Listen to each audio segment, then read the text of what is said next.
கர்த்தர் அதிசயங்களை செய்கிறார் ஊழியங்கள் வழங்கும் தேவ ஆலோசனை. இந்த நாளிலும் தேவ ஆலோசனைக்காக உங்களை வரவேற்கிறேன். நம்முடைய ஆண்டவர் நல்லவர், ஆலோசனை கர்த்தர், நமக்கு ஆலோசனைகளை கொடுக்கிறவர். நாம் நடக்க வேண்டிய காரியம், செய்ய வேண்டிய காரியம் எல்லாவற்றையும் நமக்கு சொல்லி அதன்படி நம்மை செய்ய வைத்து நம்மை ஆசீர்வதிக்கிற ஒரு ஆண்டவர். நல்ல ஒரு தகப்பனும் தாயும் தன் பிள்ளைகளுக்கு நல்ல ஆலோசனைகளை கொடுப்பாங்க.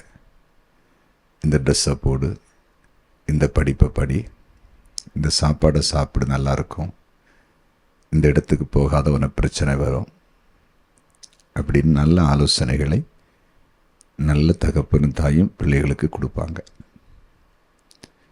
நம்ம ஆண்டவரும் நம்ம இந்த பூமியிலே பெற்று வளர்த்து ஆளாக்குகிற தாய் தகப்பனை போல அதற்கு மேலாகவும் நம்ம மேலே கரிசனை உள்ளவர், அன்புள்ளவர்.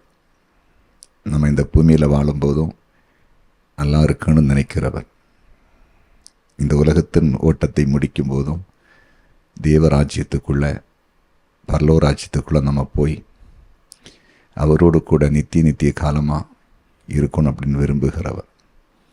அதனால தான் நம்ம நடக்க வேண்டிய வழிகளை நமக்கு அவர் காண்பிக்கிறார், நல்ல ஆலோசனைகளை கொடுக்கிறார். ஒரு விசை கூட தேவ ஆலோசனைக்காக உங்களை வரவேற்கிறேன். இன்றைக்கு இந்த செய்தியை கேட்கிற உங்களை வாழ்த்துகிறேன். ஆண்டவர் உங்களை ஆசீர்வதிப்பார்.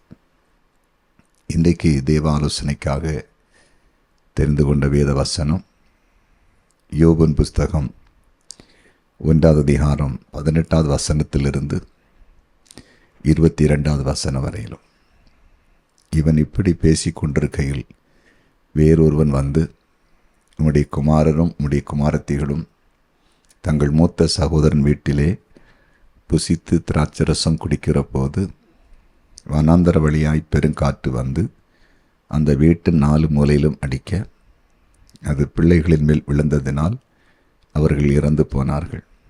நான் ஒருவன் மாத்திரம் தப்பி அதை உமக்கு அறிவிக்கும்படி வந்தேன் என்றான். அப்பொழுது யோபு எழுந்திருந்து தன் சால்வையை கிழித்து தன் தலையை சிரைத்து தரையிலே விழுந்து பணிந்து, நிர்வாணியாய் என் தாயின் கற்பத்திலிருந்து வந்தேன், நிர்வாணியாய் அவ்விடத்திற்கு திரும்புவேன். கர்த்தர் கொடுத்தார், கர்த்தர் எடுத்தார், கர்த்தருடைய நாமத்திற்கு ஸ்தோத்திரம் என்றான். இவை எல்லாவற்றிலும் யோபு பாவம் செய்யவும் இல்லை, தேவனை பற்றி குறை சொல்லவும் இல்லை. இவை எல்லாவற்றிலும் யோபு பாவம் செய்யவும் இல்லை, தேவனை பற்றி குறை சொல்லவும் இல்லை.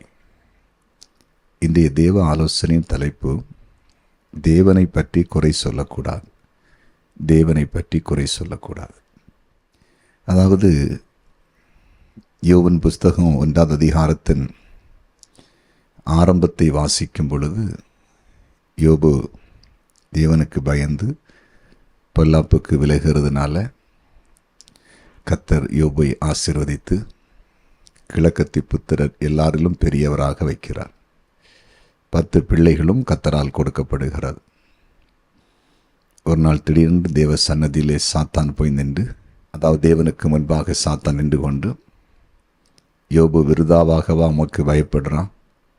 நீர் அவனை தொடுவீரானால், அவனுக்கு நஷ்டங்களை உண்டாக்குவீரானால் அவன் தூசிப்பான், உம்முடைய நாமத்தை குறை சொல்லுவான் என்று சொன்ன பொழுது தேவன் யோபுடைய வாழ்க்கையில் சில இழப்புகளை, நஷ்டங்களை வருவதற்கு அனுமதி கொடுக்கிறார். அந்த காலகட்டத்திலே யோபு சில நஷ்டங்களை அடைகிறார்.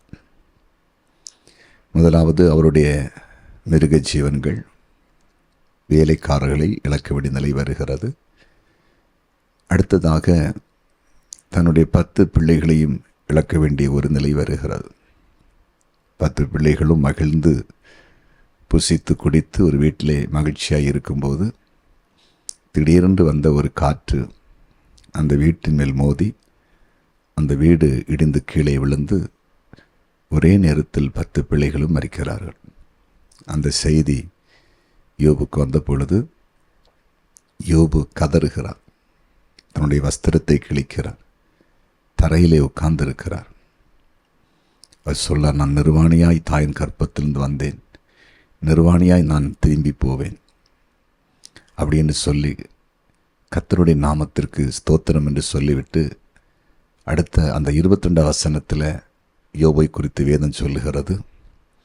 யோபு இவை எல்லாவற்றிலும் பாவமும் செய்யவில்லை, தேவனை பற்றி குறை சொல்லவும் இல்லை. இவ்வளவு பிரச்சனைகள் வந்த போதும் தன்னுடைய ஆடு மாடுகள், தன்னுடைய வேலைக்காரர்கள், தன்னுடைய பிள்ளைகளை இழந்த போதும் கர்த்தரை பற்றி குறை சொல்லவில்லை, தேவனை பற்றி குறை சொல்லவில்லை. இன்றைக்கு பூமியில் அநேக மக்களை பார்க்கும் பொழுது, குறிப்பாக ஆண்டவரை அறிந்திருக்கிறேன் என்று சொல்லுகிற சில ஜனங்களை பார்க்கும் பொழுது, தங்கள் வாழ்க்கையில் சில நஷ்டங்களோ, இழப்புகளோ, அவமானங்களோ, நிந்தைகளோ, அல்லது தாங்கள் விரும்புகிற காரியங்கள் கிடைக்காமல் இருக்கும் பொழுதோ உடனே ஆண்டவரைத்தான் குறை சொல்லுகிறார்கள். தேவனை குறை சொல்லுகிறதை பார்க்க முடியும். நான் இவ்வளவு ஆண்டவரை தேடினேனே, இவ்வளவு ஜெபித்தேனே, இவ்வளவு கர்த்தருக்கு நான் கொடுத்தேனே, இவ்வளவு ஊழியம் செய்தேனே, ஏன் என் வாழ்க்கையிலே நஷ்டம், ஏன் என் வாழ்க்கையிலே இழப்பு, அப்படி என்று ஆண்டவரை குறை சொல்லுவார்கள். உண்மையிலேயே நாம் தேவனை குறை சொல்ல நாம் தகுதி உள்ளவர்கள் அல்ல. நம்முடைய வாழ்க்கையிலே ஆண்டவரை குறை சொல்லுகிற அனுபவம் நம்முடைய வாழ்க்கையிலே கண்டிப்பாக இருக்கக்கூடாது. ஏன்னா ரோமர் 8வது அதிகாரத்தில் நீங்கள் போய் வாசித்தா, அவருடைய தீர்மானத்தின்படி அழைக்கப்பட்டவர்களாய் அன்பு கூறுகளுக்கு சகலமும் நன்மைக்கு எதுவாக நடக்கிறது என்று சொல்லப்பட்டிருக்கிறது. ஆண்டுடைய பிள்ளைகளுடைய வாழ்க்கையில் எல்லாவற்றையும் ஆண்டு நன்மையாகவே செய்கிறவர்.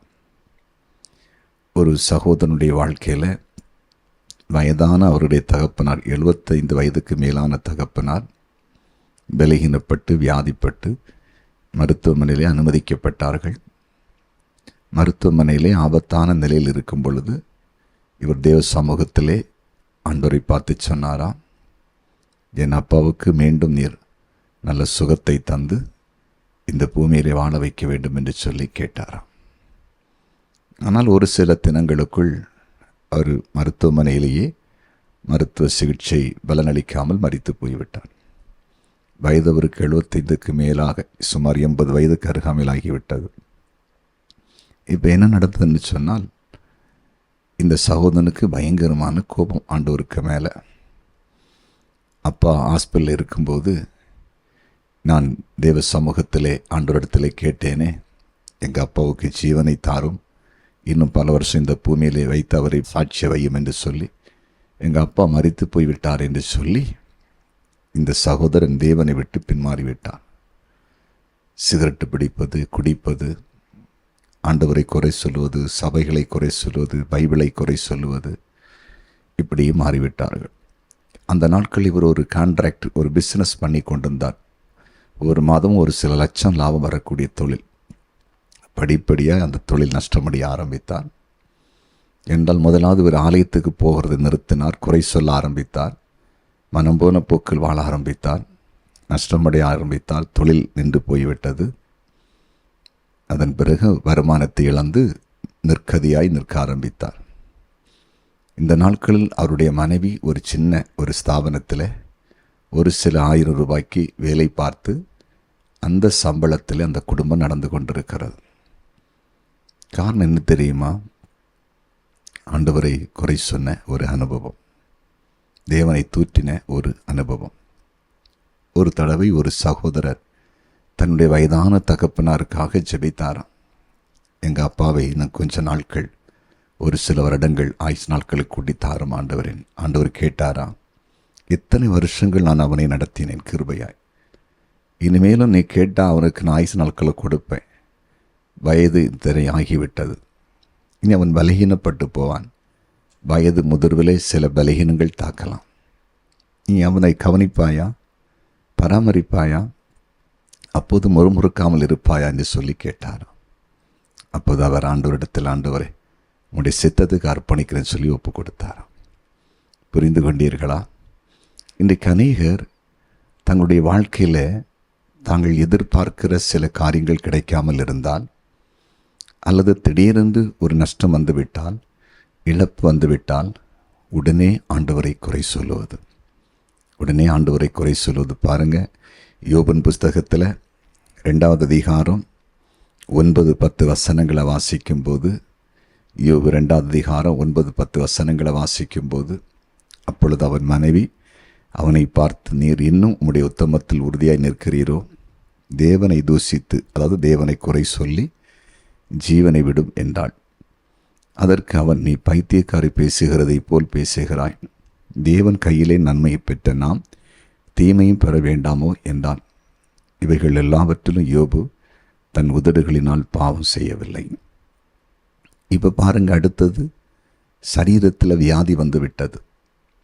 மனைவி சொல்லுகிறாள், தேவனை தூசித்து ஜீவனை விடும். அப்போதும் யோபு ஆண்டவரை குறை சொல்லவில்லை, ஆண்டவரை தூசிக்கவில்லை என்று வேதம் தெளிவாய் சுட்டி காட்டுகிறது. எவ்வளோ தன்னுடைய வாழ்க்கையில் அர்ப்பணிப்போடு அவர் வாழ்ந்திருக்கிறார். யோசித்து பாருங்கள். ஏன் யோபுடைய வாழ்க்கையில் முன்னிலுமே காட்டிலும் பின்னிலுமே ஆசீர்வாதமாக இருந்துச்சு? ஏன் இழந்ததை ரெட்டிப்பு ஆண்டவர் கொடுத்தாரு? யோபுடைய வாழ்க்கையில் ஆண்டவரை குறை சொல்ல மாட்டேன் என்று தீர்மானித்து வாழ்ந்த ஒரு வாழ்க்கை. ஒரு வாலிப தம்பி நான் டாக்டராக வேண்டும் என்று விரும்பினான். அவன் 12ஆம் வகுப்பு முடித்த பிறகு அதற்கே முயற்சி பண்ணினான்.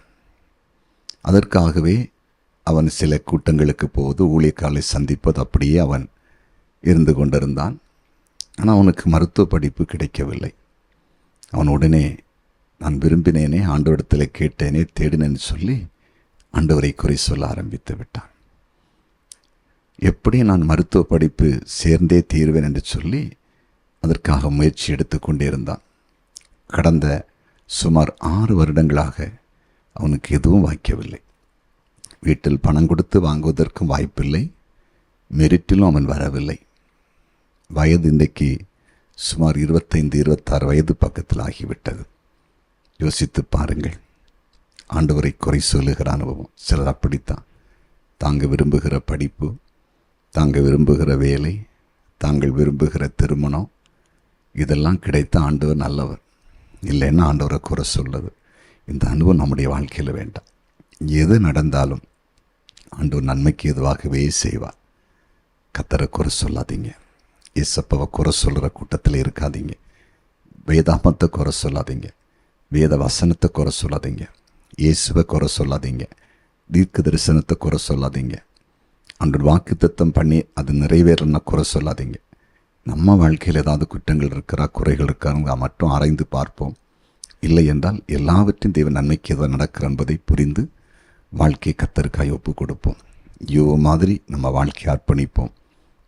தேவனை பற்றி குறை சொல்ல வேண்டாம். அது நம்மையும் நம்முடைய எதிர்காலத்தையும், குறிப்பாக நம்முடைய குடும்பத்தையும் நம்முடைய சந்ததிகளையும் ஆசீர்வாதமாய் நடத்தும். ஜெபிப்போமா? ஜெபிக்கலாம்.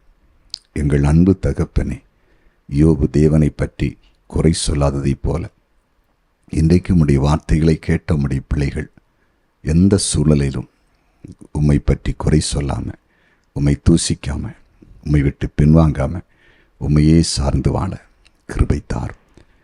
சோர்வுகளெல்லாம் எடுத்து போடும்.